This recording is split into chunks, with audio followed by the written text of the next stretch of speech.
Before we begin, we want to acknowledge that some stories and discussions in this episode of Radiant Resilience may touch on sensitive and potentially triggering topics. These may include themes of substance abuse and addiction, heroin use and overdose, emotional and physical childhood abuse, mental health struggles, self-hate and insecurities, recovery and relapses, divorce and relationship struggles. Our goal is to share real-life experiences in a respectful and empathetic manner, offering insights into the complexities of the human spirit and the journey towards resilience. However, we understand that some content might be difficult for listeners. We encourage you to prioritize your well-being and discretion when deciding to listen. Please remember this podcast is not a substitute for professional advice or support. If you find yourself needing assistance, we urge you to seek help from qualified professionals or trusted support systems. Your mental and emotional health is important to us. Thank you for your courage and for joining us in a space of understanding and compassion.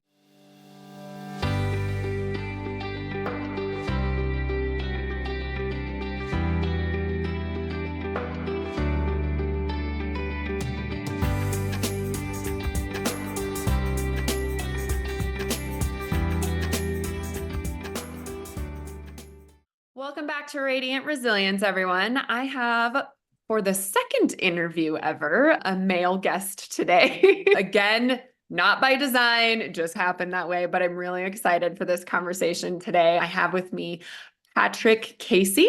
Welcome, Patrick. Hey, Tawny, thanks for having me. Patrick has been sober and in recovery since the age of 19. After nearly 20 years of sobriety, years of therapy, reading self-help books, and going on spiritual journeys, he still felt like the young, wounded child of his youth, consumed with self-hate, pessimism, insecurities, anger issues, and constantly worrying about everything. While attending a live event that he discovered through a podcast, he admitted to a room full of people that he doesn't or didn't love himself and didn't understand why. He was introduced to new material that has completely shifted his life over the past 2 years, learned what has been at the root of his self-destructive actions, along with uncovering the exact nature of his misguided beliefs. He is an advanced registered nurse practitioner who has transitioned to personal coaching. He has 6 years of experience working in substance abuse treatment, and his mission is to provide men with a new structured process and a safe place where they can be vulnerable. I am so excited, Patrick. Thank you so much for coming on here. I'm going to let you start wherever you want to start with that journey because it sounds like a lot. It's a mouthful. It's a mouthful. Yeah, Yeah. definitely. I'll try my best not to cough either here. I just got over a little bit of a cough last week. I wasn't really sick, but just a lingering cough, which kind of comes with treating patients on a regular basis. You always get exposed to things. Yeah, sure. So that's how it's been for a long time. Yeah, so we could back up to childhood because obviously, like you said, I got sober at 19, which means I started pretty young. I started with Yeah. drugs and alcohol probably around 10, 11. So to Wow. back up, we'll get like some of the boring stuff out of the way. I'm the oldest of 3 children. I was born in South Florida in the Fort Lauderdale area back in January of 83. So the oldest of three, I have two younger sisters, neither of which turned out like me. So they were Hey, lucky. I feel like that's my story too.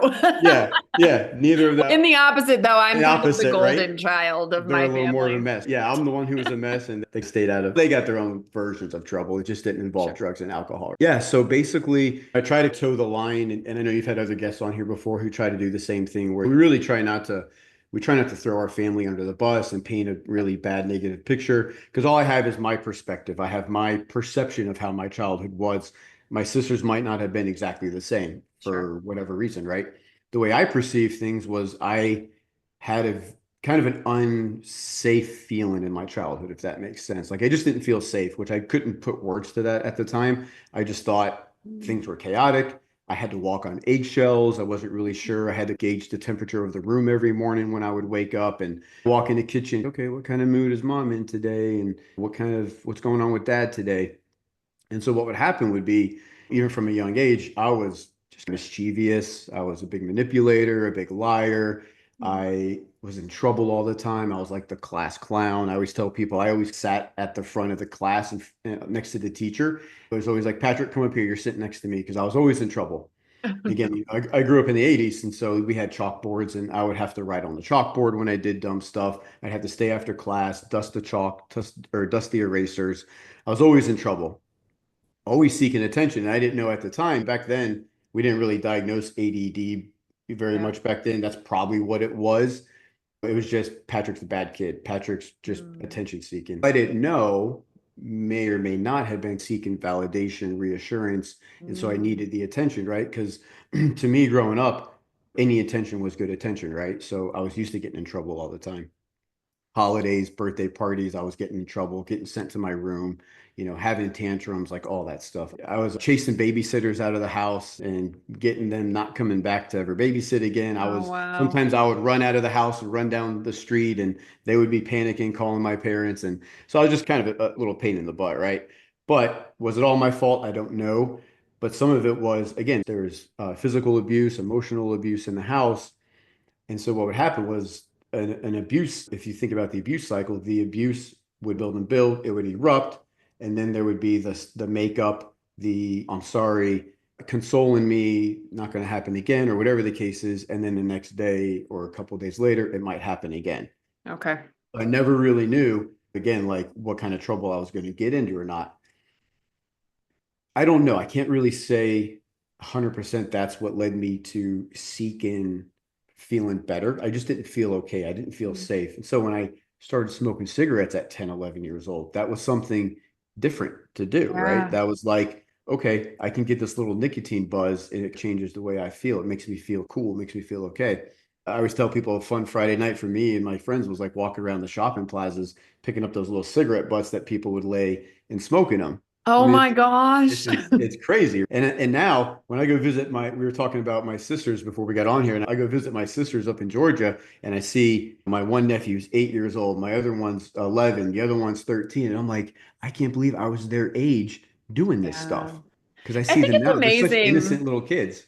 Yeah. And when you look back on that, I think that when I look back on different ages of my life, I think I felt older Yeah. in the moment, but then, yeah, same thing. I have a niece and a nephew. And when I look at my nephew is 12 right now, and I'm like, you're still a little kid, but at 12 in sixth grade, you're about to go into middle school and stuff. You feel so much more adult than you actually are. It's a weird psychological thing. I don't know It why. is even like high school, right? You feel like high school. Oh, I'm a big kid and I'm an independent and adult. I have a driver's license, or then I'm 18. I can vote now and buy cigarettes. And now I see 16, 18 year olds. They might as well be 10 to me, Yeah, right? Because the older yeah. we get, they seem and look and act younger than Even sports I think players we right did. now, that's what Yeah, I really notice now. I'm like, yeah, because for my whole childhood, they were like older and whatever, and they were.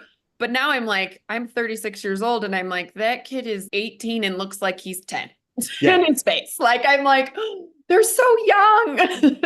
yeah. And you always see it. I live close to a Starbucks, and every day around 2, 3 o'clock when school gets out, Oh, they just yeah. swarm that place, and Yeah. they look like tiny little children. They're teenagers. It is the perception of it. So that was the thing I didn't really know at the time, Tawny. That was like I was trying to make myself feel better. I was seeking, searching. Some people could say, you were seeking a higher power, you're seeking a spiritual release or some kind of connection somewhere, right? Like maybe I didn't feel like I had that unconditional love connection at home. So I was seeking it through substances, through other people, Interesting. through getting in trouble, through again, any attention was good attention, right? Like stealing from 7-Eleven as a kid, stealing from the supermarkets. Wow. Yeah. I think luckily never got in any trouble doing that at a young age, but I did a lot of that stuff. Yeah. I progressed and I think I probably started smoking marijuana about 12 years old, Okay. which again is crazy young to think about now. So I started smoking marijuana at 12. And then we were again in Florida. My dad got a job up in Augusta, Georgia. So we moved from Florida to Georgia in 96. So I was 14 years old. Now it's the summer, like right before high school starts. So now I'm leaving the beaches of Florida to go to like Pine Trees and Golf Central in Augusta, Georgia, and starting high school. And I don't know anybody, right? I met a couple kids in the So fun. neighborhood. So now it's, I gotta go to this high school. And I'm already like insecure about myself. I already have low self-esteem. I'm already seeking validation and reassurance from everybody everywhere. Of course, I'm not aware of it at the time, but looking back, I knew that's what was going on now. And I learned that through a lot of the coaching work I did, which we'll get into later. So I go to high school and I'm like, okay, who do I fit in with? Where do I fit in? And I'm again 110, 20 pounds soaking wet, skinny kid, scrawny my whole life. And my friends told me later on, years later, when we got to know each other, they're like, man, we were scared of you because you just always walked around like with this angry, like Oh, pissed off look on your face. And that was I didn't realize that was my defense. I was putting my defense up. yeah. So again, who am I going to gravitate towards but people who are smoking marijuana, drinking alcohol, doing all the party scene, right? So that's who I gravitated towards. And I literally ran the whole gamut, literally with all the substances. Wow. And once I got my driver's license, I think into my sophomore year, when I was 16, I never went to a full day of school. I skipped school all the time. Mm, And furthermore, I always had some kind of substance in my body. I was always taking something. So okay. drinking alcohol before school, smoking weed before school, taking all kinds of different pills, drinking alcohol and taking pills. I got caught with whiskey at school one time. I got caught with marijuana at school another time. And I always had that talk with my dad. We're gonna have the talk. And Mm, it never sunk in. It was never yeah. like, yeah, okay, that's yeah, whatever. Yeah, I'll be fine. I'm just a kid. I'm just being a dumb kid. It's fine. Because as a Right? kid too, you're not acknowledging the emotional side of it, and your dad just thinks you're misbehaving, and so he's just stop misbehaving. But there's no work being done on the emotional aspect of it of why you're reaching for those substances, There's no therapy, there's no medication, there's no psychiatry, none of that stuff. especially back then. Especially back then, it wasn't really happening a lot, right? Yeah. And just somewhere along the lines, I got into some of the harder stuff. And so I don't really want to spend too much time on it. But eventually, I graduated high school rather, did really good, got like a 3.4 GPA somehow, even Nice. though I didn't go to school all the time. Yeah, and I got the Hope Scholarship in Georgia. If you graduate like a three something or higher, you get the Hope Scholarship. So college is paid for at least for a couple of years, I think, or a couple of Amazing. semesters. Yeah, they pay for your school. So I stayed local. My parents were like, you're not going to Georgia Southern. You're not going to Georgia State. You're staying home. We don't trust you. You're going to spend Oh, your first year here and you're going to prove to us you can be mature and responsible.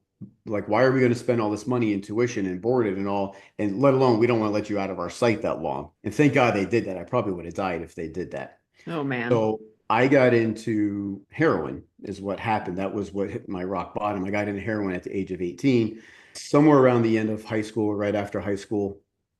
And basically, what happened was I was buying this powdered stuff that, come to find out, was heroin while I was a little naive.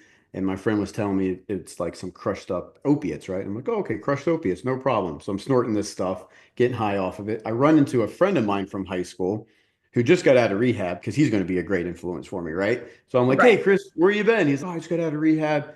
What have you been doing? I said, this and that. And he said, okay, can you get me a bag of that? I'm like, but did you just get out of rehab? He goes, yeah, but it's fine. It's fine. I'm like, no problem, man. This is a kid I played soccer with, and we are really close friends all through high school.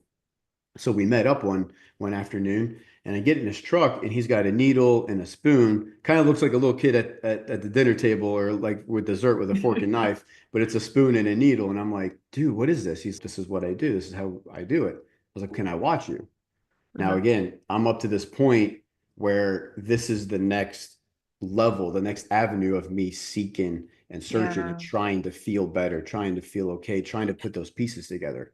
So did you feel like you were getting used to the previous stuff that you were doing and Yeah. it just wasn't doing it for you anymore? And so Yeah, you had to just exactly. keep moving to the next one, to the next one. I've Yeah. never done a lot of drugs, so I don't know a lot of that. So Yeah. sorry if that's a naive Oh, question, but no, it kind is. of how that Well, and seems. then you would think at that age, you shouldn't be getting that kind of a tolerance to where like you're having to try Yeah. something else, but I was. Yeah. And yeah, alcohol was always around too. I'd always grab a couple of my dad's beers before I leave the house and Mhm. out of the garage fridge. It was very convenient, and Mhm. nobody was around, and then I could just have a couple drinks before we went and did anything. So alcohol was always around. I was always drinking, blacking out, waking up in weird Mhm. places, and but just the heroin was what thankfully for me I found, because at 19 I that accelerated my bottom, because had I not found that, Mhm. I would have eventually, something was going to take me down, but it could have taken longer. It could have taken DUIs, ruining families and Yeah. children, right? Like careers. Like I could have been the people I treat today in the treatment centers who are in their 30s, 40s, 50s, Mhm. 60s trying to get sober. I could have been Yeah. those people if I would have even lived long enough. So I thank God every day that I found heroin, because it kicked me down really fast. So That's wild. just That's a a year wild of thing to doing say, that. but Isn't I that totally crazy? get it. Right. Yeah. If I haven't been through my pains and trials and tribulations, then not going to be the person I am sitting Yeah. here in front of you right now and able to help other people because I don't have that Yeah. story. I don't have that experience. Somebody who just read it out of a book and they're not going to listen to me. They don't want to listen to somebody with a degree who reads it out of a book. They want to Yeah. listen to somebody who's been there, been in the Yeah. trenches, and I can show you how to get out because I Yeah. was there and I got out with the help from other people. So I watched my buddy shoot up the heroin and I was like, oh, dude, I want that. I want that. And I just stuck out my arm and looked away and he hit me and that was it. I was done. So Mm. that turned into a year of buying heroin, selling heroin, trying not to do the heroin, showing other people how to do it. Because now I'm thinking if I can get other people into this, then I can have other customers and then I can buy and sell heroin to them. And then I don't have to buy any heroin. Then I can just do the heroin. So this whole vicious, Yeah. stupid cycle going on.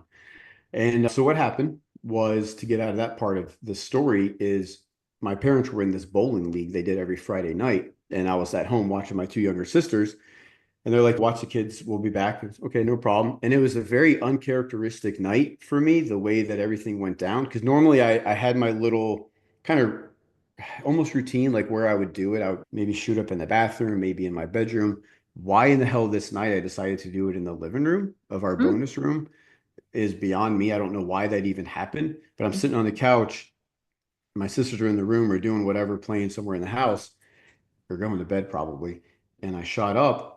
And next thing I know, I wake up however many hours later to my dad violently shaking me and my mom yelling and screaming in the back. And I'm just like, what is going on? And they found me, needle in my arm, belt tied around my arm, all the stuff laid out on the table, just totally uncharacteristic of me to do something like this. And Yeah. it, looking back, it was my way of manifesting getting help Oh, okay. because I've been wanting to get help for 6 months. I've been trying to find Tawny out. I was like, what can I say or how do I ask for help? Because I don't want to tell them I'm doing heroin and doing this gnarly, nasty stuff. Like, how do I tell them I need help? I tell them I have a Mm. drinking problem. Do I tell them I have a problem taking Percocet painkillers or something? Somehow I need to get help. And I just could never muster the courage to do that, to ask for help. As miserable as I was every single day, getting dope sick every single day, that finally had to happen. So that happened the way that happened. And so what happened was I woke up the next morning like in a fog going, did that happen last night? Was this a dream? Was that a nightmare? Yeah. Like I'm in my room, like I would think it seems quiet and calm, and I go downstairs and my mom's on the kitchen landline calling rehab centers. And I'm Yeah. like, Do you oh did they shit. know? Do you think they knew more than you thought They they knew? knew something, Yeah. obviously not to that extent. My mom had caught me plenty of times with marijuana. They'd caught me drunk. I don't think she knew I was tripping really hard one night when I came home, and she was giving me the business one night when I came in after curfew. But I don't think they ever knew to what extent. They were just like, yeah, we knew something. You were not quite right. We just didn't know really what it Mm. was. So, and again, they were married, involved, like always around. My dad coached a lot of my soccer teams and sports teams, and they came to all the events and all the sports. Like, it's not like they weren't present. Yeah. So I was just, And probably as a I was parent pretty good though, at it. yeah, as a parent though, you also don't want to believe your kid's doing that stuff. So That there's too. probably a bit of denial in it. That too, which is what we always talk about, right? Denial. That's always a Yeah. big one, whether it's for the addict, alcoholic, or the family or the Oh, the loved ones. family. That's a whole, Yeah. yeah. Yeah, because you're having to treat the family too, because Yeah. us as addicts and alcoholics, we also make the family sick. We have them worry and just not sure if we're going to come home at night, or not sure if the phone call is going to be the police, or not sure if the police are going to show up at the door and say, "Hey, so and so is passed away, like or in a bad accident or Yeah. arrested." So we always have the family worrying once they know how bad off we are. Charles, train of thought. So we were Mom was on the phone with Mom a was on the rehab center. phone. Yeah. And they were like, okay, let's get him in. And about 2 days later, I ended up going to rehab. And oh, what had happened was when I went downstairs and my mom was on the phone, I had this immense sense of relief of Oh, interesting. like it's done. It's over. Finally. This is Mm-hmm. not the way I had it painted to Mm-hmm. to play out, but this is what getting help looks like, it seems. This is how it's going to go. Because like I said, I really believe I manifested it out of the uncharacteristic way that everything led up with the events. That like I needed and wanted this to happen so bad that what I believe to be as my higher power, the spirit of the universe, had it all shake out that way. And so it was like, okay, here you go. We're going to do this for you before you kill yourself. So Mm-hmm. that happened. And then I went off to the rehab and I walked into the doors of the rehab a couple of days later. And that feeling just stayed with me. That feeling of just, this is great. This is great. I'm 19. I don't know what this means. I'm not even thinking, oh, I'm never going to drink again. I'm 19. I haven't even had a legal drink of alcohol yet. Yeah. Granted, I've had a lot of trouble with alcohol and done a bunch of dumb stuff, but I haven't even had a legal drink yet. And how am I going to get married and not drink? And what about when I turn 21? And like I'm thinking all this stuff, right? It's just the heroin. I have these blinders on, this tunnel vision of let's just not do the heroin. Everything else will be fine. Oh. So that's what I believe. And so it took a while for it to really sink into me that no, 100%, no All complete of it. abstinence, no substances, anything that's going to trigger me and set me off. I'm not going to risk it. I don't want to be one of these older guys that come to this place. Like, I'm 19. Let's do Mhm. this now. Let's get this done. I'm a miserable SOB anyways. All I really want is love and attention and Mhm. connection anyways. And I started getting that there and started getting that moving forward. So it was like, I changed from the person who needed to do those things just to make it through the day, just to get by, just to feel okay in my skin. I changed to a person who I have this now. Every day I wake up, I'm good. I'm awesome. I have this higher power in my life now. I have people who are like living good, positive lives now. I have no reason to have a drink. I have no reason to have a hit of weed. That has no enticement Mhm. for me whatsoever. I'm not tempted in any way. Not that I'm cured. I could have a beer tomorrow and then it's probably going to set off the whole chain reaction. And I don't Yeah. want to risk it. Maybe not, but I don't want to risk it. There's no risk. There's no reason to do that. How long were you So, in rehab for? so I was in rehab for 46 days. And Okay. then I went to a halfway house for about 6 or 7 months. Oh, And then wow. me and some other knuckleheads like me all moved into a place together and then we split apart so we could live in smaller apartments and then two and two. So I was living with like other guys like me early in sobriety for 5 years, probably the first 5 or 6 years.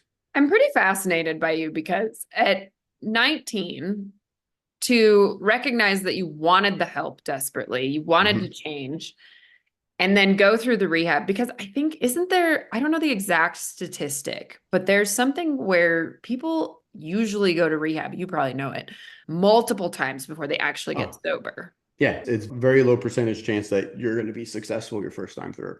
Very How many low. times do people usually have to go?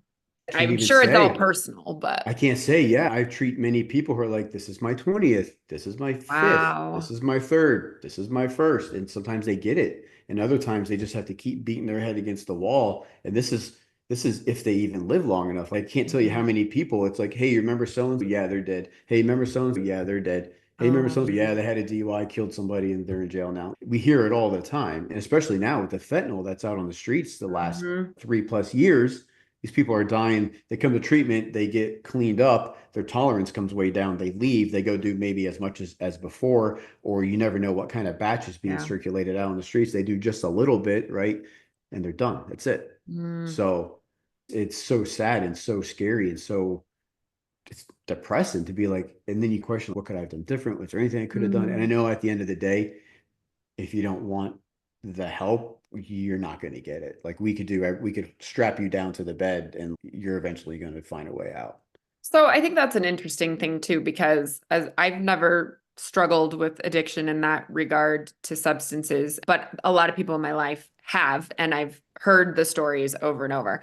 And to me, it seems like if you're going to rehab, you've hit rock bottom, you've decided you want to change. And so to me, it seems like they want the help. They're going there, but I know that in a lot of cases, families make them go, Mhm. spouses make them go, things like that. Is that the primary reason it doesn't work? Is because they didn't want to or they didn't do the work themselves? What is it about that? I would say it's probably the denial and the Ah, ego. I think the ego, I ooh. don't think they really hit bottom. I think the ego is so big. I'm not the same. I'm different. So many people say, I'm not as bad off as this person. I'm not bad Mhm. off as that one. The So comparison. they're comparing instead of identifying. Instead of identifying, like Mm, me at 19, how am I like this 60-year-old who says, hey, Patty, I've spilled more beer on my tie than you'll ever drink. It's mhm. yeah, cool, I get it. But I had the same emotional disconnection, the Wow. same feeling where I could walk into a room full of people and feel completely, totally alone, Mm, complete overwhelmed with social anxiety, whatever the case is. mhm. And so they spend this time comparing how they're not alike. And I just say, they're not done yet. They're not done yet for whatever Yeah. reason. And they might have been to jail X amount of times. They might have ruined X number of families. Their bottoms may be way deeper than mine ever was, even close to. But I had that emotional, spiritual bottom. And I think until they get the emotional, spiritual bottom, the materialistic, physical bottom is not always enough. And I never judge anybody for their Yeah. motivation for getting to treatment or clean Sure. or doing that, because I know just stick around long enough and let the light bulb click. So you could be here because the judge made you. You could be here because your wife made you. I don't care. I don't care if you don't Yeah. want to be here. Sometimes the most defiant, obstinate ones end up having the most success because it's Oh, almost like this pendulum, right? Just like emotions. If I have the capacity to be rageful, out of control anger, I have the capacity for the pendulum to swing that much further on the other side mhm. to be completely peaceful and serene. So if the Yeah. pendulum swings with addiction and recovery or being abstinent or obstinate, it's the same exact thing. They Yeah. can get it. And I've had a lot of friends who were those people. So I know like they Yeah. didn't come to recovery with good motives and intentions, but Mhm. doesn't mean they can't get it if they just stick around long. Sure.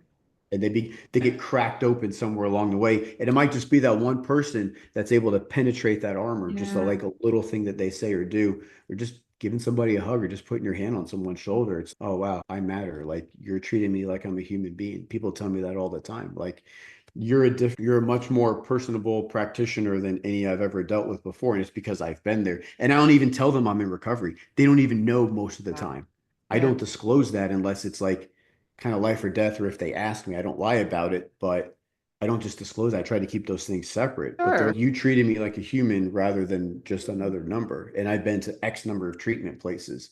And so that helps. And then that can push them, nudge them along a little bit to allow other people to now help them. Because now it's, oh wow, I friggin' matter. That's crazy. I've never felt like I mattered before. And that's a sad place to be. But Yeah. you can see, why would I want to get clean and sober if nobody makes me feel like I matter, or I don't allow people to make me feel like I matter? Yeah. I think that's important for a lot of different types of medical help that we have, right? Like when somebody's been through something, you have a lot more empathy Hmm. for the people that are going through it. I've experienced it at the infertility clinics. Like I have nurses who have never been through it, who don't understand it, and they'll just say the most insensitive things, and you can tell who has and who hasn't been through it and the way that they handle the situations with you. And I think especially I only speak to it because it's my experience with the infertility world. There's just a lot less compassion than there should be for something that's so hard. And I imagine the rehab and recovery stuff is probably a lot similar. Yeah, because and you said in your first episode, like I felt like I'm broken, like something's wrong with Mhm. me, and Yeah. it's a loneliness that you can't describe because you feel Yeah. like you're the only one that feels this way, and you're around people who aren't having that experience. So how can your friends who are having children and families and et cetera empathize? Like they can say, "Oh, I feel bad for you," and I hate that for you, but they don't really know the actual feeling. Yeah. So if you're an addict or an alcoholic and you're unable to really put into words like why I keep going back and doing this, like I don't want to, I don't mean to, but I have to. Mm. I don't want to. It's not that I love alcohol more than I love you, but I just have to do that. And it's not that I love alcohol more than my children, but I just have to. And I have to get out of that cycle. And then once I do, now I can put you above the alcohol and drugs because I no longer need that just to breathe. And do you think I that's feel like I'm suffocated. mostly the emotional aspect of it? Is Yeah, that I it think all so. comes down for all substance abuse? It all comes Yeah. down to your emotional state and what you're going through because it's a numbing thing mostly, It's right? numbing, right? It's Hmm. numbing, right? And I did a course a while ago, like my first webinar, which was really fun to do, which was about self-destructive patterns, right? Like breaking through those. And I talk about not just alcohol, not just drugs, like gambling, sex, spending money, workaholic, Oh yeah, whatever, that's a big one. sugar, right? Eating a bunch of sugar, like anything that I can do to just numb myself. And what am I doing? I'm distracting myself from what's really going on. Maybe I can listen to podcasts 24/7 because it's keeping me over here instead of keeping me in my body and in my Mhm. soul and my emotions to focus on myself. So maybe I'm reading self-help books all the time and doing all this stuff rather than like doing the real work. And so it's just Yeah. all distraction. Maybe I clean the house way too much and whatever the case is, right? Like we all have Yeah. our vices, and Yeah. sometimes they can be destructive and sometimes not. But what it really comes down to ultimately, I think it's addiction to control.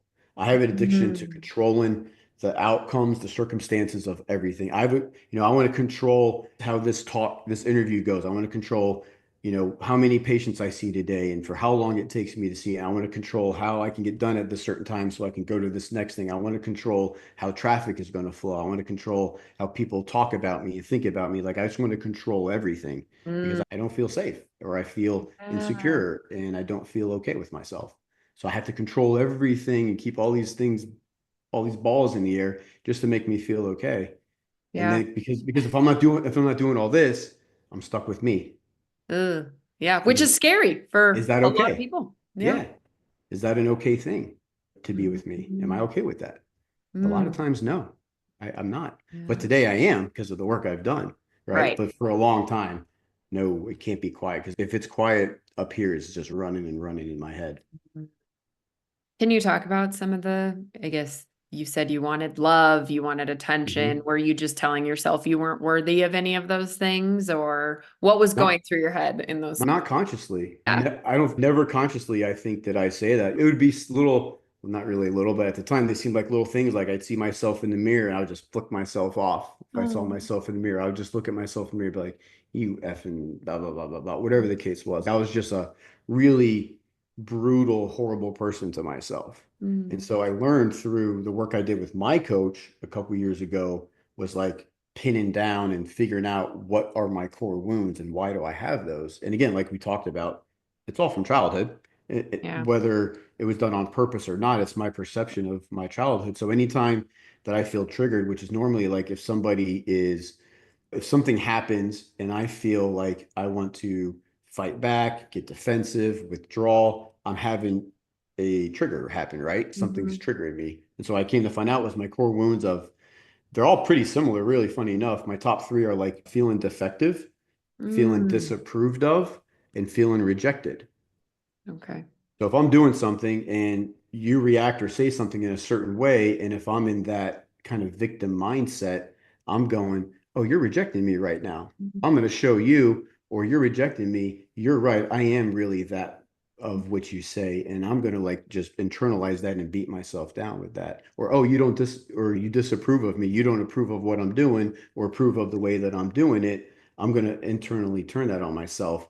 And then I'm going to just wear myself out with just all the negativity that happens with that. And Yeah. so there's that whole synapse that happens basically it's like a three-step thing, right? Like I get triggered, my core wound is activated, and then I have an emotional response. And then usually there's a physical action that takes place after. And that might be that I get defensive, fight back. It might be that I withdraw, I isolate, or I Mm, people please. That's a big one too, right? Us mm, people who don't really feel good about ourselves, we people please, which is mm, really the most biggest untruthful, dishonest thing you can do because I'm only being nice to you because I want you to like me or I want other people to see and build up that false ego that I have because I want to overcompensate for how little I feel about myself. mm. So I people please, make Yeah. everybody happy and make sure everybody's okay because if you're okay, then I can be okay rather But than it's just no. usually at the expense of yourself. Every time, because otherwise, it's no, you have your life and your feelings, and I have my life and my Mhm. feelings, and we're not always going to experience things the same way. But Yeah. if I can invite people over to my house, I have a house party or whatever, I got to make sure, are you good? Are you good? You got enough to eat? Is this that? How are you over here? Mm, Is that comfortable? Da, da, da. Rather than just like sit back and be like, hey, yeah, cool. Come on over. Let's hang out yeah. yourself, make yourself at home, get whatever you want. So I can go either direction. And it's all based Yeah. on like where I'm at that time. Yeah. So yeah, figuring out the core wounds was big. But then it's also now what do I do with that? Because Ah. it's like the addiction, right? Like I can tell you're an alcoholic or addict, and if you put anything in your body, you're going to set off this allergy, and then you're going to be off to the races. Okay, thanks for the information. Bye. That's not enough. So just knowing my core wounds wasn't enough. It was my coach giving me a lot of stuff to do Mm, to make up for that. And a lot of that was like doing scary things. I always say I do hard things. So yeah.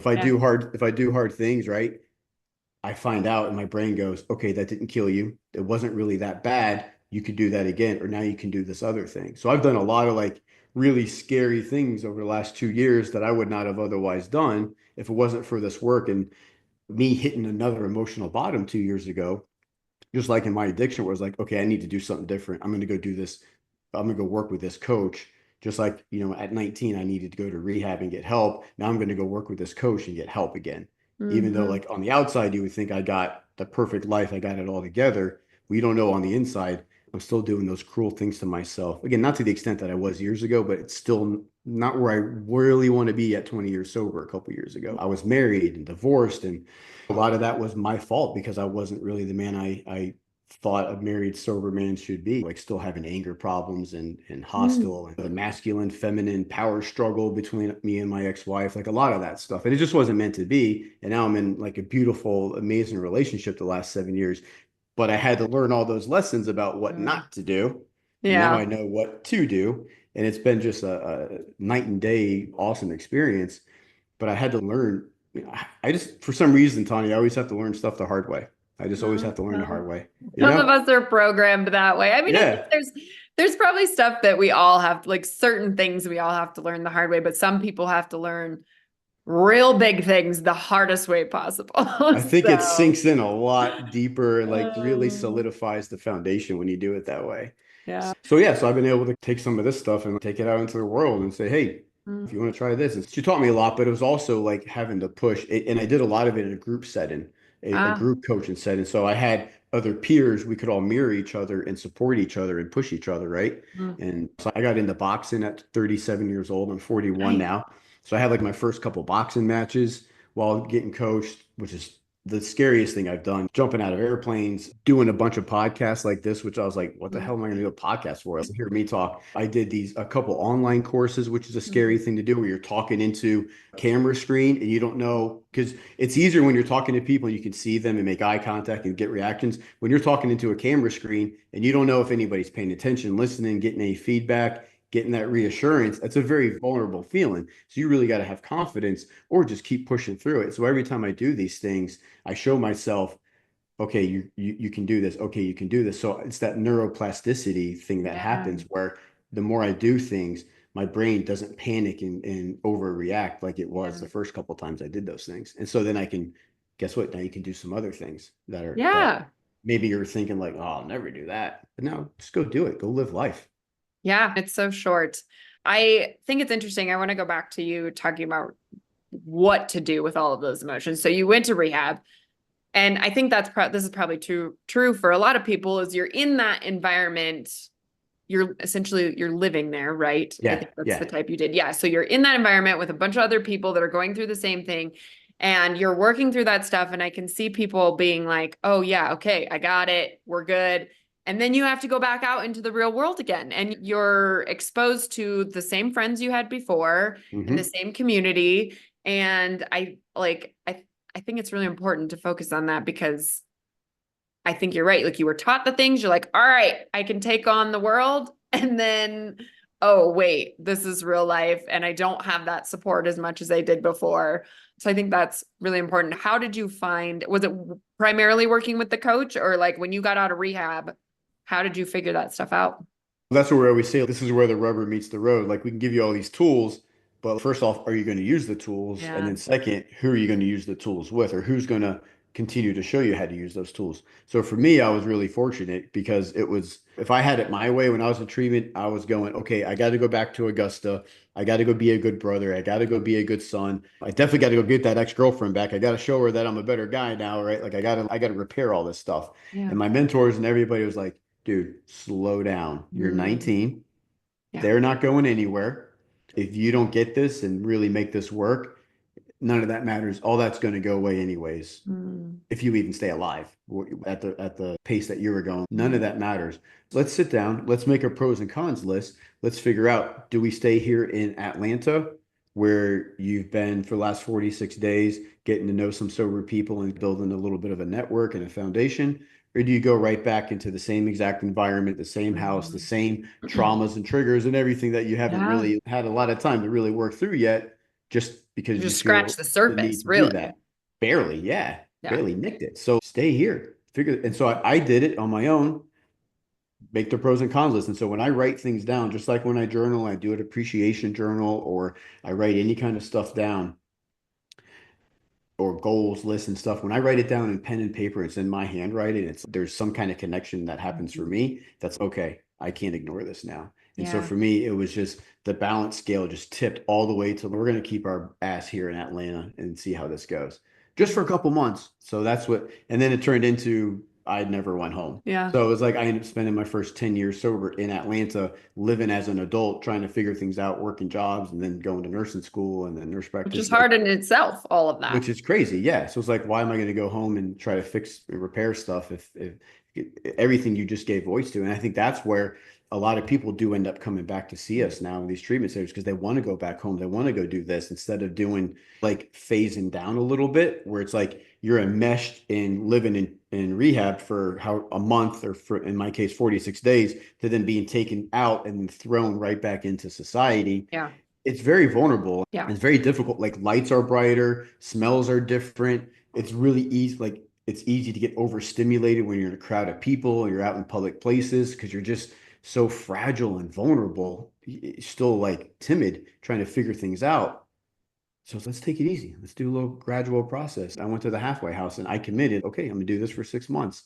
And my Yeah. parents were gonna pay. And then I said, I'm gonna get a job here and I'm gonna try to pay for half of it and half of the rent. Nice. And that's what I did. And it started like taking ownership. And like anybody knows, if you are financially invested in something, you're gonna do a lot more with it and take it more serious. If I'm Yeah. actually paying for some of my school or paying for a place to live or paying for a car, I'm gonna take better care of it than if you just bought it for me.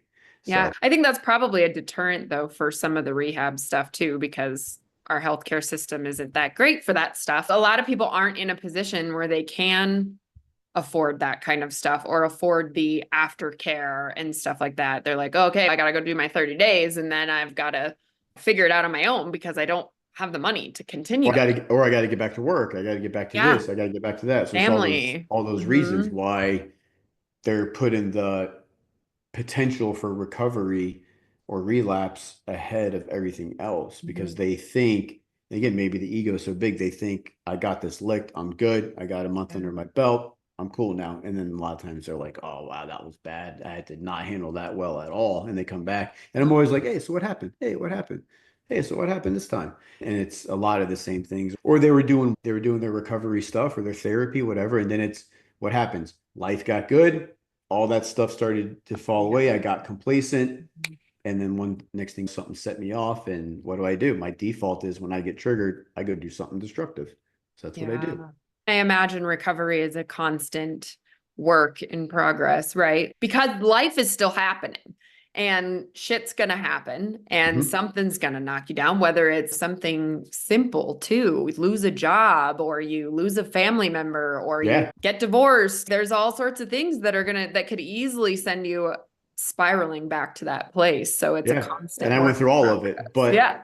all of those things happened, thankfully for me, after I had a good amount of time. Mhm. And Okay. so for me, never was drinking or drugging like even an option that would creep up, like, oh, I need to go drink now. This person just died, Mhm. or oh, I'm getting divorced. It was no, maybe let me go date a couple women or like venture into that area, or let me go buy something, or let me go jump out of an airplane again. Just do something that's not putting stuff in my body. Like doesn't that part of recovery doesn't have to be difficult, but yes, like I always want to continue growing, just like I'm Yeah. sure you do. Anybody Yeah. does who does personal development or emotional growth. Like we want to continue to grow.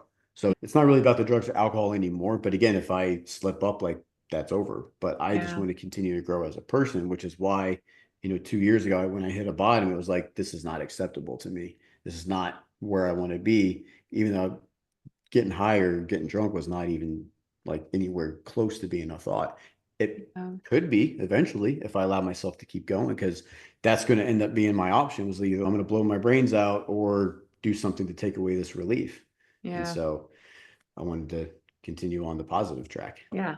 Can I take you on a tangent for a minute? Because Please. something that's been interesting in my personal life currently is the societal norm of alcohol.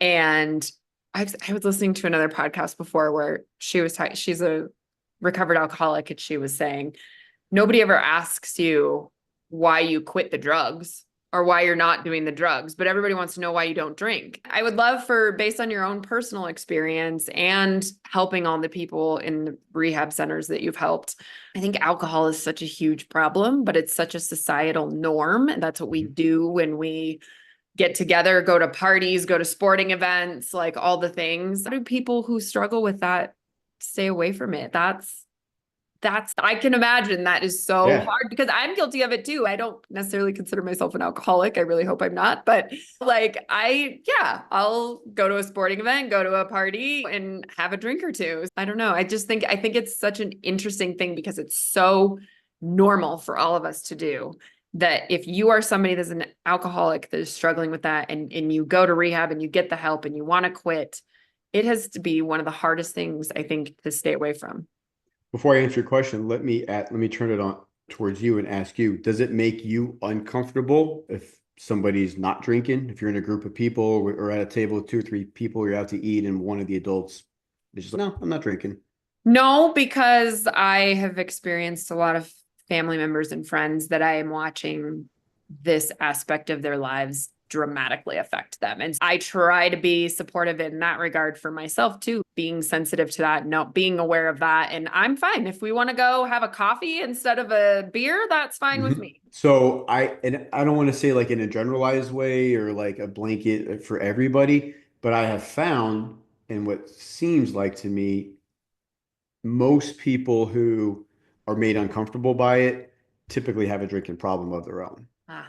So if we're out and they're like, hey, why aren't you drinking? What do you drink? Do you go to those meetings or why aren't you drinking? Have a Mm. drink. It's just a drink. Just have one drink. It's whoa, why are you pushing? Because I think it's a reflection on them of maybe I shouldn't be drinking or what's wrong with drinking? Mm. Why do they have such a problem with drinking? Whereas maybe I'm just taking some antibiotics and I'm not supposed to drink, or maybe I'm on a new antidepressant and I'm not supposed to have alcohol. So that's like the stuff we can tell newer people who maybe aren't comfortable with saying, hey, I used to have a problem. I'm not drinking anymore, or I'm not drinking right now. Tell them a medical excuse or tell them you're doing some kind of diet thing. And so you're not having alcohol right now. So, like, I hate to tell people to lie, but maybe that's the best thing to do in the beginning of early sobriety until you get more comfortable. And again, most people, like you said, if you're friendly and family, the people you're out with, they're not going to want you drinking. They're going to be glad Yeah. that you're not drinking. Yeah. Oh, cool, you put it down. That's awesome. And I found going out with guys and going to poker night at someone's house when I used to work in the hospital in the ER, a couple of the guys who really pointed out the fact that Patrick wasn't drinking, ended up being guys who had drinking problems years later. To come to find Mm. out, ran into one of them at a recovery event, and he was like, "Yeah, man, I didn't want to say anything, but I've had a problem for a while." So those are the things that happen. So if it makes people uncomfortable, they're usually going to kind of like voice up about it. And so, Yeah. Well, and with yeah, women, it's always, oh, are you pregnant? yeah, Which yeah. then ends up being a different trigger for me. I'm like, Well, there you go. okay, give me a drink. No. Yeah, now I'll show you. Yeah. But that's definitely what I think with women, especially. It's just automatically assume, oh, is she pregnant? She's not drinking. Yeah, but I think too, the last 15, 20 years with all the TV shows and celebrities, like recovery, rehab, I mean, in some ways it's a fad in some regards, right? But like Mm. it's like just so typical now. Like it doesn't have that connotation like it used to, where it's, oh, you're an Yeah. alcoholic. Ugh, gross. Now it's, oh, you're an alcoholic. Cool. Come on, let's hang out. Let's go play. It doesn't matter. For most people, they don't seem to give a crap anymore. And a lot of people don't even notice. And I don't drink sodas, but I get a club soda with lime or I get a seltzer water Oh, with yeah. lime. So It people don't kind of know. it looks like a drink, but I'm not trying to hide it. But I will be with friends at a trivia night and everybody's getting beers and drinking. I'll be like, yeah, let me get a seltzer with lime. It's fine. It's not a regular flat water. It's something different to drink, and I like bubbly water anyways. So Yeah. Yeah. yeah. So there's Yeah. a lot of stuff you can do. Yeah. How do you feel about, and maybe this is a better question for like earlier on in your journey about people that were drinking around you? Because, or even smoking weed, because that's legal Mhm. now too. So that's something you struggled with as well. So how did you Yeah. feel about that being around you? Were people weird about it around you for a little bit? Again, I was mostly shielded from it because in the beginning I was all around recovery people. When I Okay. would go home to Augusta for the holidays, I'd go to a high school friend's house and they'd have a party. Yeah, there'd be a little bit of weed smoking, people drinking. I was just probably putting myself in stupid positions, probably egotistically testing myself, like, could Ah, I handle this? Can I do this? So it didn't really bother me. It's never really in the beginning, it never really bothered me at the moment. It was like the next day, or maybe I would end up having a weird dream that night around that, or maybe a couple of days later. So it's like that subconscious mm, effect that I was having from it. So consciously, I was like, nah, it doesn't bother me. It's fine. But then something else would happen that I was like, oh yeah, oh that would be nice actually. Oh, that was weird. I had a using dream last night, and I haven't had one of those in a while. So yeah. But today, no, like today it's cool. I don't look at alcohol as like an evil thing or like it should be taken off the shelves and we should have prohibition or anything. I wore out my uh, I forget, can't think of the word, but like I wore out my ability to do that. So you can do that's fine. Even my girlfriend now, she stopped drinking a couple years ago, but she'd have a couple of glasses of wine every night. Hmm. Not when we were together. And I don't like smelling, I don't like kissing somebody when they have the wine. I don't like that. But Well, that's probably a little triggering for you to some yeah, degree. yeah, Hmm. it's not great. But just if I used to smoke, I quit smoking like 20 years ago, but I don't want to be around people smoking. I don't want to smell it and all that and taste that either. So Just early on, did you find that it was more helpful to stay away from some of those people that were yeah, doing a lot of 100%. that around Yeah, you? yeah. And I was lucky. There's some people that were in recovery that were playing live music. So we'd go to open mic night or they would have a show, but they would play it sometimes at a cafe instead of a bar. Or if they did do it at a bar, there would be a group of 15 or 20 of us strong going there that were all in Mm. recovery that are sober. And we would more so point somebody out because we're paying attention. Wow, look at them drinking over there. They're really throwing down. Or look at that person leave. They just left half a drink on the bar. Wow, that's alcohol abuse. That kind of stuff. Gotta So be so fun to just watch those people. yeah. Yeah. And we go to concerts now all the time. And I look over, I'm like, oh, that used to be me right there. That person can barely walk. They're falling over. They're laying in the grass, passed out during the concert, like totally missing. I'm like, yep, I Mm, remember that. So there's a lot of examples of, yeah, I've definitely made the right choice. yeah. Yeah. So I want to fast forward a little bit to, can we talk about men's mental health? Because I think that this is something that people are becoming more aware of. But men, you guys for so long have been told that you can't talk about your feelings and you can't, and you need to suppress them and you need to be a man and you need to not cry and you need to like all these things. And I love seeing that's changing in society with younger boys and the way we're raising them and stuff too. But since you work with a lot of people on that, will you speak to that? Yeah, of course. Yeah, because we talk about the toxic masculinity, and I've found more today, like finding that balance between the masculine energy and the feminine energy. And again, that's something, like I said, I learned in my first marriage that I practice now in my current relationship, where it's about finding that balance and having that polarity with the masculinity and the femininity. Because like sometimes she wants me to open up or to be intimate and be emotional. And sometimes it's like I got to be the masculine mindset where I'm mission driven and I have a Yeah. goal and like I'm not going to let anything get in the way of that. I have to accomplish this, right? And I'm sure you go back and forth between those as well. And Yeah. so that probably blends with your husband where you guys have a mixture of that. So it's rarely that we're all one or the other, because if we are all one, then we need to be with somebody who's all the other. Mm, Otherwise, we're not going to have that polarity. And so what happens is I found that it's easier in recovery because I've been around a lot of guys in recovery, so they're more inclined to get yeah. vulnerable, but a lot of them still won't. And a lot of them Mhm. I just look at, I'm like, man, you're where I was, like you're sober all these years, but like, dude, life could be so much better. Like just freaking open up, just get Mhm. real already. Would you just freaking get real? Look at the pattern of relationships you keep having, or look at the jobs you keep jumping from one job to another. I always say life is going to continue to give us the same lesson if we don't learn it, right? Mm, So mhm. you're going to keep doing it. So the only way that I can help another man be vulnerable and open up is by taking the lead in doing that and Yeah. showing him like, look, this is what this looks like. This is what it looks like for a man to do this. And again, with neuroplasticity, it didn't kill me. I opened up to you. Did you laugh at me, point in my face, and make fun of me and call me all these names? No. See, like you can do the same thing I just did for you. You can do that now. And so it helps them, even if it's just like little baby steps along the way that they do it. And ultimately, I just say, do the acid test. Look in the mirror. What do you see in the mirror? That's your acid test for like how you're doing. And if what you're doing has been working, and if it's not, why don't you try something different? Why don't you try Yeah. opening up? Why don't you try talking to your woman about what's really going on today? Open up to her, and or if she's opening up to you and talking to you, why don't you listen with the intent to understand rather than the intent to fix? Because as men, Mm, we always want to fix. And so yeah. that's another thing I've learned with Caitlin, my girlfriend, which is if she's going on about something, I'll sometimes say, babe, do you want me to just listen or do you want to know? Like, because I always say, it's funny because she'll tell me something and I'll catch myself doing it. I go, I'm going to give you some unsolicited advice. And she'll say, okay, go ahead. Or she'll say, I just want you to listen. Or she'll Yeah. say, I just want to vent. I go, cool, no problem, babe. Go ahead. And it's been really helpful because I don't know about you, but if I'm talking to somebody and they're constantly trying to fix and correct everything I'm saying, it makes me feel like I'm a broken person. So I'm like, Yeah. wrong with me if you're trying to fix me all the time. Or sometimes to me, it feels I've said this straight to my husband when we've had I'll be complaining about something that happened at work with one of the other Yeah. girls or whatever. And then he'll come back with trying to fix it. Hmm. But I'm like, why are you taking her side? Yeah. Like, you're my husband. You should be taking my side. And so I feel like he's being but he's really just trying to help and fix it in the way that he knows how to do that. But I've struggled with that. I'm like, oh, no. Just Yeah. listen and tell me that I'm not crazy and that my feelings are valid. And she'll do the same thing. So I know ahead of time, shut up Yeah. and listen. Because yeah, we're gonna look at things more logical, where sometimes women are gonna be more in the feelings as far as the emotional side of it. So it's like they're gonna say, yeah, why are you taking her side? I'm like, I'm not taking her side, but I can see where she's coming from. But Yeah. that's not helping you. So I'm No. not gonna say anything. I'm just gonna listen to you, babe, and let you vent and then say, well, do you want to know what I would do?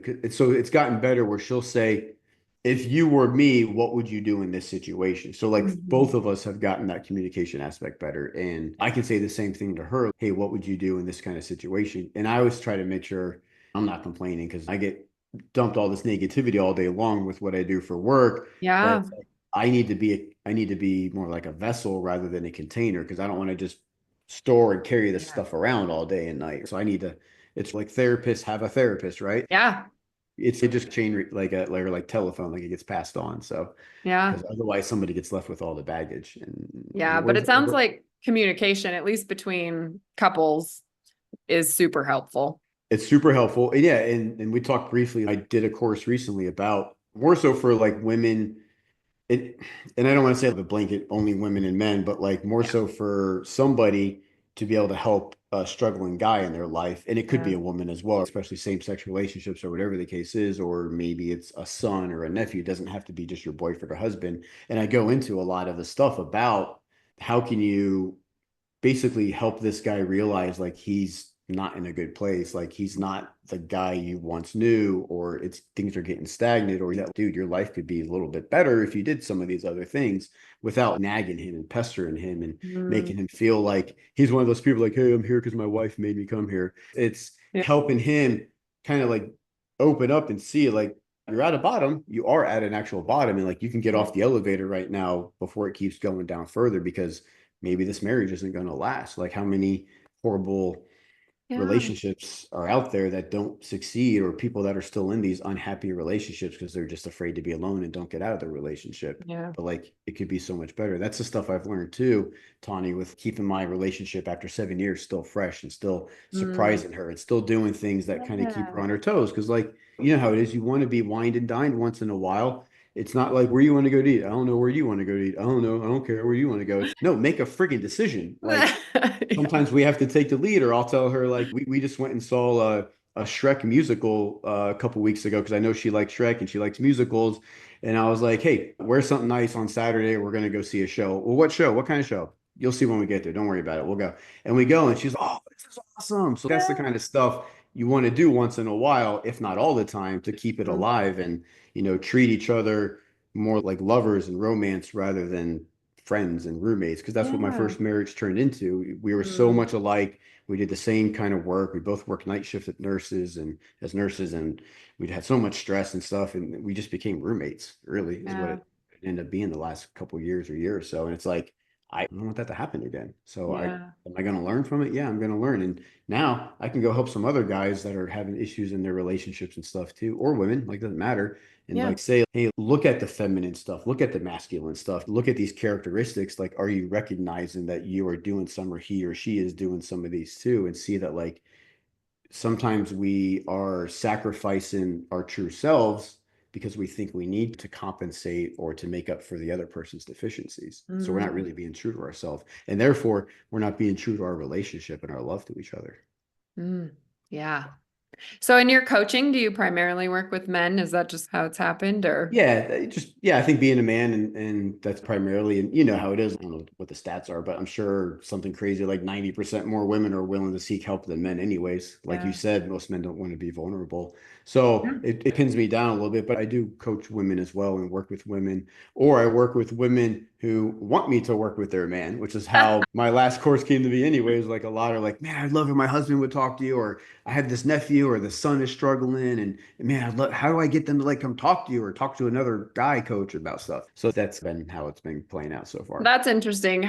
What is your advice on that? If people are trying to get the men in their lives to get help, but because it's like the rehab stuff, right? Like they Yeah. have to want to come get Yep. it. So you can't make anybody do that. Yeah. And that's what I go over in the course was like easing into the main thing is like lead in by example. I'm Hmm. going to continue to do these healthy behaviors. Like maybe it's going to the gym, or maybe it's I'm going to cook this good kind of quality of food. And hopefully you'll quit stopping at McDonald's or whatever the case is, or stop bringing home all these potato chips all the time. And let's eat these nice, clean foods that I'm starting to cook. Or maybe I'm going to just drop these little hints of this coaching work that I'm doing with this lady and see that you're going to hear and see the growth. And a lot of times the guys will acknowledge, yeah, babe, you've grown so much. I've seen so much change. You've changed a lot, but it may not be enough for them to say, I want to do that. Or they might be afraid of saying like, how do I do that? Or I don't want to talk to a woman. I want to talk to a man. Do men even do this kind of stuff? Are there any male coaches that even exist? Or would it even be a guy I would even resonate with? So it's sometimes dropping hints and sometimes just having that like candid conversation. You're not the guy I married. I don't know what's happened. I know there's resentment. We maybe struggled raising the kids and now the kids are gone and now we're left with each other, empty nesters. Because a lot of times that's where a lot of divorces happen too, is when you become empty nesters. Now you don't have those distractions. So now, Yeah. oh, hey, remember me from 25 years ago or whatever? Now what do we do? And it's Yeah. about helping them see. And like you said, it might be like the rehabs, like they're just not going to get to that point. They're not going to hit that bottom. So it's about helping show them, look, you're at the bottom, if not at a bottom right now. And I love you and care about you. I don't want to see you continue. And I not giving you an ultimatum, but like this is not working for me. Like this is not satisfactory. Like you said a while ago, like life is too short. Yeah. Let's have some fun. Let's do some stuff. Maybe invite the man to do stuff with you. And also like, as you said, and I said, men like to fix things. Try to get him like, hey, can I practice some of these things with you? This would really help me if we could do this. Oh And then yeah. that might help get him in the mode or find activities to do together that he's willing to do. Yeah. It's Yeah. hard. It's hard. All relationships are hard. Marriage isn't easy. Yeah, but as guys, we're stubborn. We don't want to ask for help. Yeah, I assume that a lot of the guys coming to you, though, I mean, they're obviously seeking the help, so they're already more open than a lot of other men. Yeah, and how much time do you want to spend with somebody who doesn't want to help, who's not going to do the work? I don't want to just take your money and help and try to help you, and Yeah. you're not getting anything out of it. So Mm. if you're not there yet, just like in the rehab, why even be here right now? Yeah. Like, but hopefully, my hope is just like at the rehabs that the person sticks around long enough for that thing, that light bulb to go Yeah. off, something to penetrate and click. So you can give different exercises, podcasts like this to listen to, books to Yeah. read, and hope that like something kind of resonates with them somewhere. Try to find where that chink is in their armor and get in there. Yeah, because everybody's different, right? So we all have that thing that, like, I may read a self-help book that really sticks with me that I Mhm. absolutely love, but it may not help somebody else in the same way. So, But it's also not going to like impact and change your life completely unless yeah. you put that into practical application. Yeah. Yeah. People can listen to us talk right now in this episode. It's not their life's not going to change forever. I've Yeah. listened to so many, oh wow, that's great, that's good, that's this, and then I go on to the next thing and forget all about it or whatever. So until I apply it and act it out and do it or write it down or something, like it doesn't really sink in. It doesn't change my life just by reading Yeah. or listening to something. Not completely, at least. It can help, I think. I might be wrong, but like push me that direction to Yeah. actually then follow it up with some action. Yeah. So you had your whole journey till you were 19 years old, did your rehab stint. What point after that did you come out and say, I need more work? This was again about 2 years ago, or Just 2 years ago. Okay. yeah, I wasn't even aware of it. My Oh, girlfriend interesting. was working with a coach. She has a podcast. She's been doing a lot of stuff for a long time. And she's, hey, I'm going to JJ's live event out in Southern California. I'm a little bit nervous, and I know some people just over the Zoom meetings and groups we've had, but would you come with me just to help me feel more comfortable? So there's a way you can get a guy to come, right? And this is a Yeah. perfect example. Sure, babe, I'll come with you. I'll come check it out. And I'm open-minded, being in recovery a Yeah. long time up to this point. Like, I'll probably get something out of this, a little self-help, woo-woo stuff. Who knows? So we go out there and we did this whole Friday, Saturday, Sunday, tons of different activities, exercises, like really good stuff, like emotional, like breakdown type of stuff, if you're willing to do it. And so what happened was on Sunday, we did a go around. We passed the microphone to say what we got out of this and what kind of transpired for us. And I'm holding the microphone. It's my turn. And Caitlin's sitting on my right side, and JJ, the coach, is across the room. There's probably about 40 of us, I think. And I'm holding the microphone, and I look over to Caitlin and I just say, I want to love me like you love me. I want to look Mm. at myself the way that you look at me. And I can't believe I'm saying this, but I don't love myself.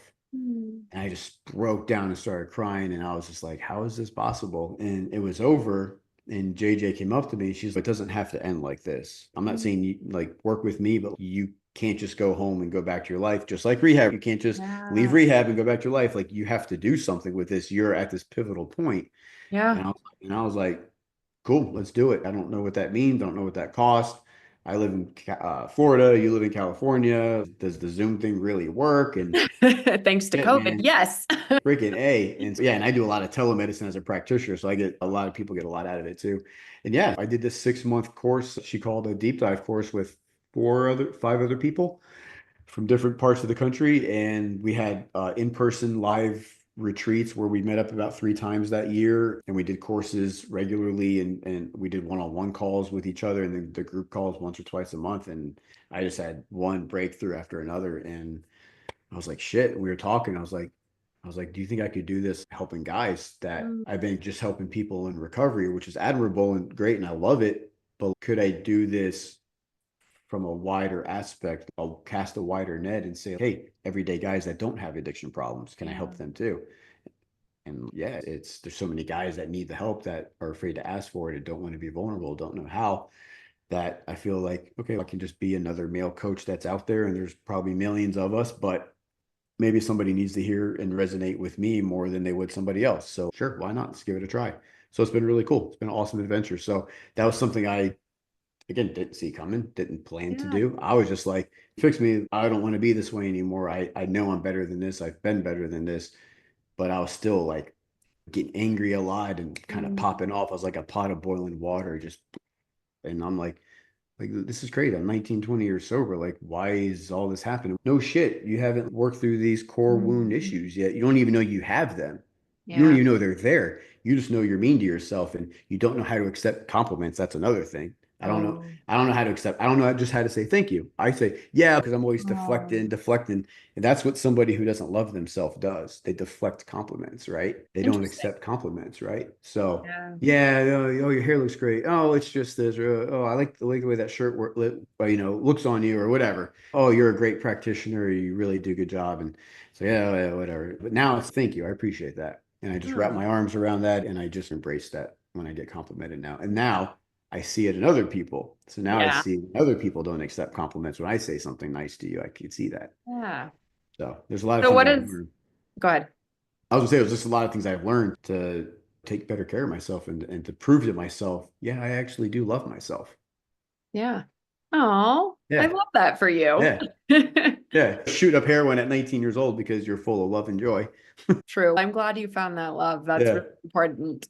What does it look like to work with you on your coaching? Is it one-on-one? Is it courses? Is it group stuff? So I haven't gotten too many group stuff yet, mostly one-on-one. I do have the courses, which is they're just free courses just to get to know me a little bit better, if see if it resonates. I do like free 15-minute consultations just to feel each other out, because I'm also seeing, are you somebody I want to work Yeah. with? Are you somebody, like you said, or like I said earlier, are you really willing to do the work? I don't want to Yeah. just take your money if you're not really ready to get dirty and Yeah. down in it, right? And it's cool. I like it. I've also gotten a lot into, I really like astrology, but Okay. not from the horoscope aspect, not like from the prediction. But that's what my coach taught me, was like a lot of our horoscope based on our birth chart can tell us a lot about our personalities, the way we communicate, the way we deal with emotions, right? Like I'm an Aquarius and I have a lot of air signs in my chart. So no wonder I'm an airhead all the time and I'm racing thoughts and so what's the solution for somebody like me? I need to be more grounded. I need to do the opposite. I need to do the meditations. I need to turn inward because when I start having feelings, I start thinking, the feelings go away. I don't allow the feelings to feel. I don't allow myself to feel the feelings and process them. I start think and then the feelings go away. So like I really love doing that. So I do that a lot on my first meeting with people. I get that information before I meet with them. And then I have some of that and I go, hey, does this resonate with you? Does this? Because I found out for me, like a lot of it is based on that chart. Maybe I have been keeping myself from allowing myself to be that authentic, natural person that my chart says maybe I should be implementing more of these things. Like maybe I'm more of a leader than a follower in a work setting. Maybe I do better working alone, or maybe I do better working in a team job. So maybe that's why I'm so friggin' miserable at this job that I have. Or maybe I don't clash well with this boss because he's this horoscope sign and I'm this horoscope sign. And it says here that these two usually don't mix very well. Like my first wife was a Scorpio. I'm an Aquarius, and anything you look up on that romantic wise, Scorpios and Aquarius do not mix. I didn't know that at the time. It had no effect on whether or not the relationship was going to work out. It's not like I manifested that to be because I knew that. But I like that aspect of it. Again, not like from the prediction side, but just more so like the personality traits I find very fascinating. And in my first group I did, 3 or 4 out of 5 of us were all air signs. And it was funny Oh, to see. wow. We're all just like da, da, da, da, da, da, rapid tangents, thinking multiple stuff. And then the one that's grounded and earthy is just chill, laid back. And then Yeah. water signs, like my girlfriend Caitlin's a water sign. She's a Cancer. So she's more, she works with horses and stuff. So she's more in the emotional, feeling and love and deep kind of aspect. And so like that, I love that. That kind of balances us out. Yeah. I just had a guest on here a little while ago who does those astrology readings and birth chart readings and stuff. And so I had her do a birth chart reading for me for the Oh, first cool. time. And then I recorded it, and it's actually a podcast episode because this is somebody who we had a lot of similar acquaintances, but she knew nothing about me, nothing. And her podcast interview was about her personal journey and story. So she knew very little of me and my personality and my life journey. And listening to her read my birth chart, everybody that knows me that listened to that episode was like, this girl was spot on, Tony. See, it's awesome. It's fascinating. She actually told me there's something happening in my birth chart. I don't remember exactly what it is, but something is going to be very similar in January to when I was born. So she told me I needed to do another call then, which I haven't set up yet, but I need to definitely do that because she's like, some big's coming, Tony. And I was Yeah. like, okay. That's cool. See the So, way that works out. It's not predicted, whatever. It's just, it's I like the personality side of it. yeah, it's really cool. And it explains a lot. I always say you can't fix a car without knowing what's wrong with it. Mhm. So knowing what's wrong with ourselves, for me, helps me work on bettering myself and knowing why I'm doing certain things, having a reason for it, which maybe we shouldn't need a reason, but having a reason for why I am a certain way or whatever helps me work through that to then better that in the future. Yeah, it So, helps me see like where am I blocking myself and not allowing yeah. myself to flourish in these certain areas because I'm stuck in that complacent, this is just the way it is, and this is my job. It's 9 to 5. Maybe this is just no, get the hell out of there. Find something that really lights you up and gets you going. And maybe it's the relationship.